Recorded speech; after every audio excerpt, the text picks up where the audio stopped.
सभी को जय मसीह की सुंदर शाम के लिए हम प्रभु का धन्यवाद करते हैं। प्रभु ने हमें अब सुबह से लेकर अब तक संभाल के रखा।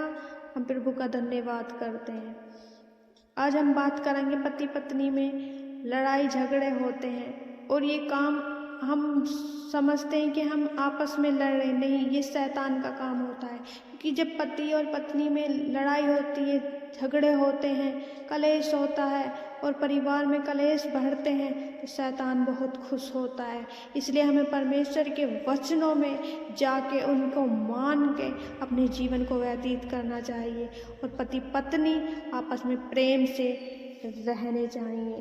परमेश्वर का वचन भी कहता है। आइए हम बात करते हैं इफिसियों की पुस्तक, उसका 5 अध्याय और 21 आयत से पढ़ेंगे। मसीह के भय से एक दूसरे के अधीन रहो। हे पत्नियों, अपने अपने पति के ऐसे अधीन रहो जैसे प्रभु के, क्योंकि पति पत्नी का सिर है, जैसे कि मसीह कलीसिया का सिर है और स्वयं ही देह का उद्धार करता है। पर जैसे कलीसिया मसीह के अधीन है, वैसे ही पत्नियां भी हर बात में अपने अपने पति के अधीन रहें। हे पतियों, अपनी अपनी पत्नी से प्रेम रखो, जैसा मसीह ने भी कलीसिया से प्रेम करके अपने आप को उसके लिए दे दिया, कि उसका वचन के द्वारा जल के स्नान से शुद्ध करके पवित्र बनाए और उसे एक ऐसी तेजस्वी कलीसिया बनाकर अपने पास खड़ी करें, जिसमें न कलंक, न झुर्री, न कोई और ऐसी वस्तु हो, वरन पवित्र और निर्दोष हो। इसी प्रकार उचित है कि पति अपनी पत्नी से अपनी देह के समान प्रेम रखे।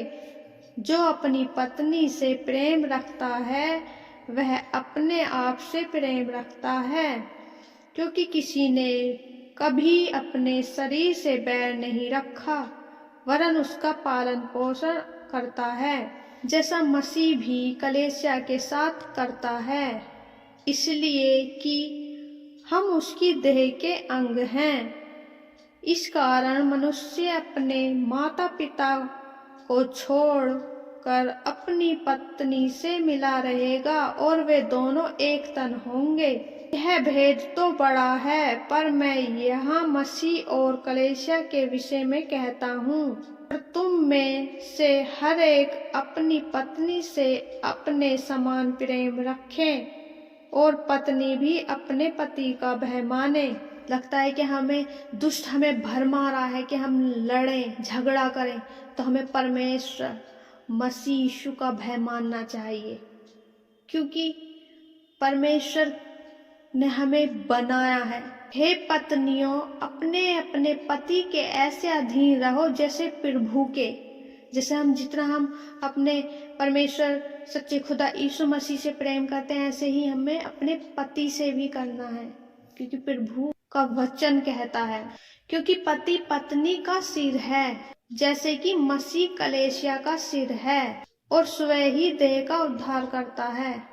पर जैसे कलीसिया मसीह के अधीन है, वैसे ही पत्नियां भी हर बात में अपने अपने पति के अधीन रहे। सबसे बाद वाली आयत को पढ़ेंगे। पर तुम में से हर एक अपनी पत्नी से अपने समान प्रेम रखे और पत्नी भी अपने पति का भय माने।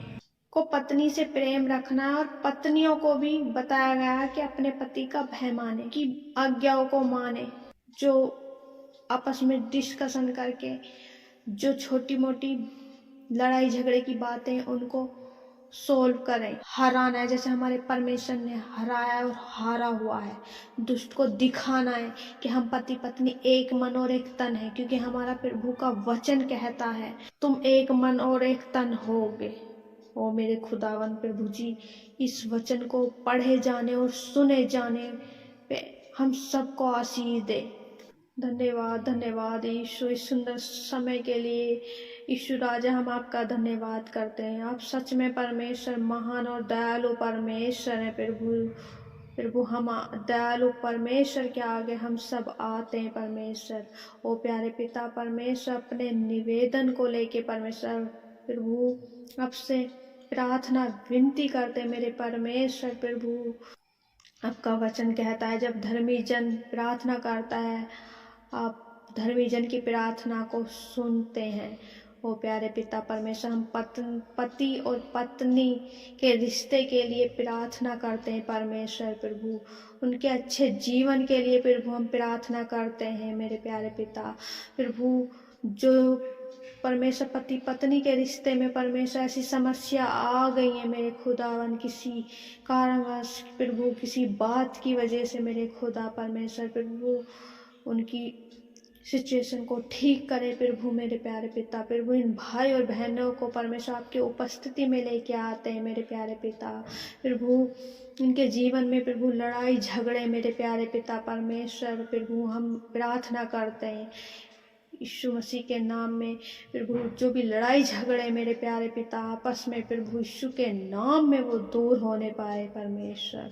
ओ प्यारे पिता एक अच्छी बॉन्डिंग इनके बीच में दे प्यारे पिता। मैं विनती करती हूँ मेरे प्यारे पिता, जो रिलेशनशिप में परमेश्वर रॉन्ग रिलेशन की वजह से प्रभु लड़ाई झगड़े मेरे प्यारे पिता, गलत रिलेशन में फंस चुके हैं परमेश्वर, एक दूसरे को धोखा दे रहे मेरे प्यारे पिता परमेश्वर। प्रभु वो रॉन्ग रिलेशनशिप प्रभु व्यवहारिक जीवन से दूर हो जाए यीशु के नाम में। ओ प्यारे पिता परमेश्वर, एक दूसरे को प्रभु बुद्धि का आत्मा दे प्रभु, जो अपने पति को ना छोड़े और पति अपनी पत्नी को ना छोड़े मेरे प्यारे पिता, उस गलत रिलेशन को यीशु के नाम में हम नष्ट करते हैं। धन्यवाद हो मेरे प्यारे पिता। प्रभु एक दूसरे के लिए विश्वास योग्य बने रहे मेरे प्यारे पिता। प्रभु किसी भी प्रकार से धोखा ना दे सके परमेश्वर। प्रभु ये दुष्ट की योजना है कि एक दूसरे के बीच में दरार डाले। ओ प्यारे पिता दुष्ट की हर एक योजना कैंसिल करते हैं यीशु के। ऐसी हुई है जो डिवोर्स तक बात पहुंच गई, प्रभु डिवोर्स यीशु के नाम में हम कैंसिल करते हैं प्यारे पिता परमेश्वर। कोई भी मेरे प्यारे पिता इस रिश्ते को अलग ना करने पाए मेरे प्यारे पिता। जो प्रभु अच्छा जीवन जी रहे मेरे प्यारे पिता, उन्हें और भी आशीष दे मेरे परमेश्वर मेरे खुदावन, ताकि प्रभु अपने रिलेशन में और अच्छे से बढ़ते चले जाए मेरे प्यारे पिता। प्रभु उनके जीवन में विश्वास योग्यता दे प्रभु, एक दूसरे के प्रति प्रभु भरोसा रखे प्रभु कोई भी शक की बात यीशु के नाम में मेरे प्यारे पिता इनके जीवन में आने ना पाए मेरे प्यारे पिता। रॉन्ग रिलेशन प्रभु इनके जीवन से दूर हो जाए, एक दूसरे से परमेश्वर विश्वास योग्य रहे, अपने रिश्ते को निभाने पाए परमेश्वर, ताकि प्रभु आपकी नज़रों में प्रभु अपनी प्रभु व्यवहार का परमेश्वर प्रभु प्रतिफल पाने वाले बन सके। प्रभु आपकी उपस्थिति में प्रभु परमेश्वर पवित्र और शुद्ध बने मेरे प्यारे पिता परमेश्वर। प्रभु ओ प्यारे पिता प्रभु हर एक पति अपने पत्नी के अधीन पाई जाए मेरे प्यारे पिता परमेश्वर। ओ मेरे खुदावन थैंक यू जीसस, धन्यवाद यीशु मेरे प्यारे पिता। प्रभु जो भी गलत फहमियाँ मेरे प्यारे पिता प्रभु आपने उनको दूर करा मेरे प्यारे पिता। प्रभु इनके जीवन में हम बड़े परिवर्तन को देखने पाए मेरे प्यारे पिता परमेश्वर। इस प्रार्थना के बाद मेरे खुदा ओ प्यारे पिता धन्यवाद करते परमेश्वर। प्रभु जी आपने हमारी प्रार्थना विनती को सुना प्रभु जी, हम सब कुछ प्रभु आपके हाथों में सौंपते हैं प्रभु। प्रार्थना विनती मसीह यीशु के नाम में मांगते, आमीन आमीन आमीन।